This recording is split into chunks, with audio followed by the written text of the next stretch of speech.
Maintenant, pour les divisions, on a deux types de division. On a mitose et la méiose. Pour la mitose, se déroule après la fécondation et la méiose avant la fécondation.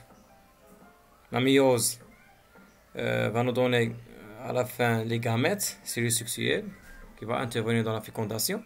Mais la mitose va nous donner un nouveau individu à partir de plusieurs divisions cellulaires. Ici, je n'ai pas une image de la méiose, de la mitose, mais la mitose, c'est comme la division équationnelle. Donc, on va expliquer maintenant la méiose.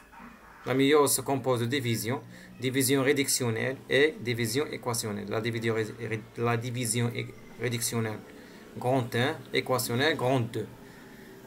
Pour la division réductionnelle, comme le nom indique, réductionnelle, donc on va assister à une réduction du nombre de chromosomes et la quantité d'ADN. Les deux à la fois. Nombre de chromosomes de 2N à N et la quantité d'ADN de 2Q à Q. Donc ici, on a prophase 1, métaphase 1, anaphase 1, télophase 1. Les caractéristiques.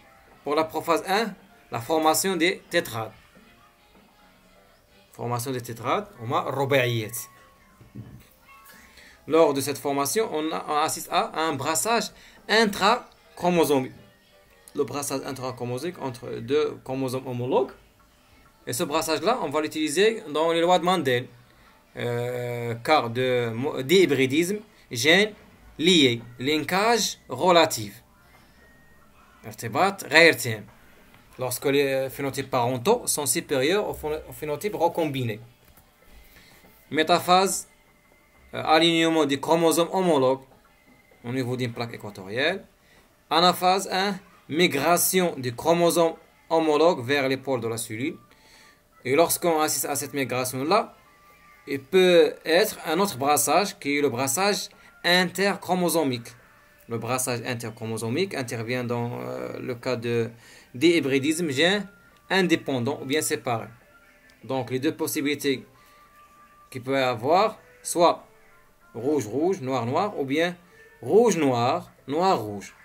C'est le brassage interchromosomique.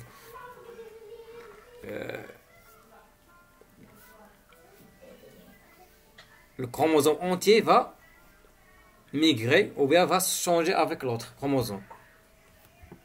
Télophase, étranglement de la cellule mère et l'obtention de deux cellules filles. Chaque cellule fille contient 2 chromosomes au lieu de 4. Donc on assiste à une réduction des chromosomes. Ici on parle des cellules animales. Pourquoi? Parce qu'on a un étranglement et on n'aura pas un paracellulose comme la cellule végétale. Pour la division équationnelle, comme je dis ici, c'est comme la mitose. Donc, la prophase, disposition aléatoire des chromosomes au centre de la cellule, alignement des chromosomes au niveau des plaques équatoriales, la migration des chromatides vers les pôles de la cellule, et étranglement et l'obtention de 4 gamètes. Chaque gamète contient N est égal à 2. Et la quantité d'ADN de chaque gamète est égale Q sur 2. C'est ça la division équationnelle.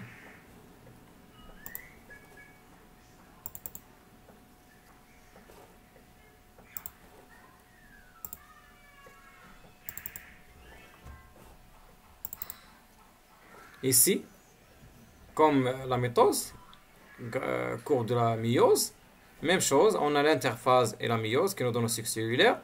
Pour l'interphase G1S, G2, et la méiose se compose de division équationnelle et division réductionnelle et équationnelle. Deux questions ici. La description de la courbe, stabilité, augmentation, stabilité, diminution et stabilité.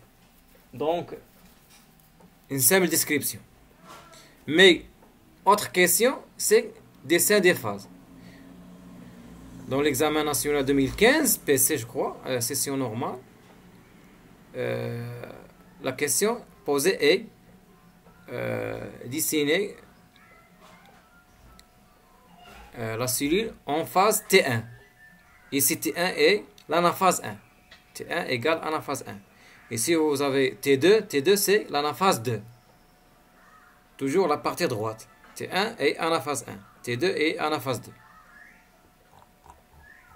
Ici, le cycle de vie de l'homme. Donc, la méiose va nous donner les gamètes. Les gamètes vont se fusionner pendant la fécondation pour donner zygote, zygote de zen, bébé et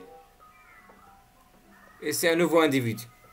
Donc, avant la fécondation, méiose, après la fécondation et mitose.